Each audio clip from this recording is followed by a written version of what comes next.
Hello, I'm Travis Canada, Strategic Operations Manager for Bridgestone Americas. While managing the Republic account for the last 4 years, I've navigated several changes. Of course, some of the most impactful changes were those that came with the 2020 COVID-19 pandemic. Through creative problem solving and some unique virtual services we created, we were able to generate solutions that surprisingly grew the relationship with our dealers and Republic despite the lack of in-person meetings. I was fortunate that the changes I needed to implement went so smoothly, but this is not always the case with changes in business. In order to develop my change management skills, I reached out to someone who I knew had a great deal of experience in navigating the waters of change, Emily Palladium, President of America's Sales and Customer Success with Bridgestone Mobility Solutions. She and I spoke specifically about a change she led while in her role as president for Firestone Air Ride. At the time, the business was focused on the commercial realm, providing air ride suspension solutions for buses, Class A, and etc. Holding stable and steady majority market share in North America, she was tasked with growing the business and saw the opportunity to expand into the passenger market. It was no easy feat, as she explained. It was basically like creating a startup business within an already established business. Due to the differences in engineering and manufacturing methodologies, yet what began as a $300 million business rooted in commercial is now thriving in both the commercial and passenger markets, as well as on its way to $1 billion business. When Emily proposed the idea to enter the passenger market, she encountered some skepticism. In order to press forward, she used the following steps. First, she explained the why behind the change and gave the team space and freedom to communicate concerns in return.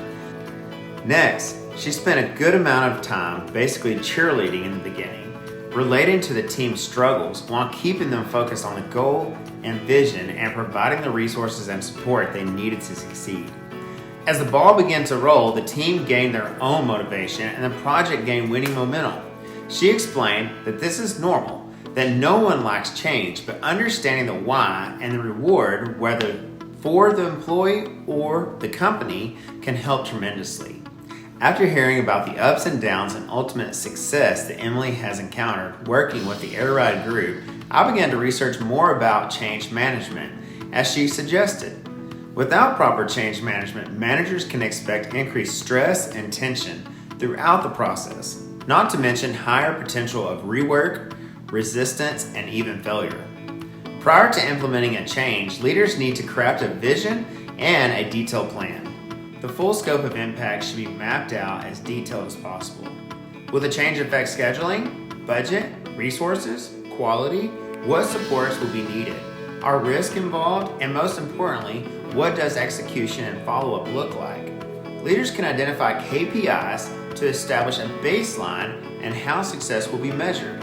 And last, the leader needs to identify how and when the plan will be communicated. And how will the leader gain buy-in from the team? One key to buy-in is having clear expectations of roles and responsibilities established. While there are many change management models, one that stood out to me due to its similarities with Emily's approach was the ADKAR model. This model breaks down how the leader implements the plan with the team by facilitating awareness of the need for change, desire to participate, knowledge and abilities to carry out the change, and reinforcement to sustain the change. I believe effective change management is best learned through practice, experience, and mentorship. To complement the learning process, there is plenty of research available to provide many other change management strategies and methodologies in addition to the ADKAR model. However the process looks, change will always take its share of time, patience, and adaptation from the whole team involved. Seeing how Emily took the ideas for expanding the Air Ride line of products from concept to implementation and ultimately to the growing success, that is encouraging and inspiring, proving that the difficulties involved with change are absolutely worth overcoming.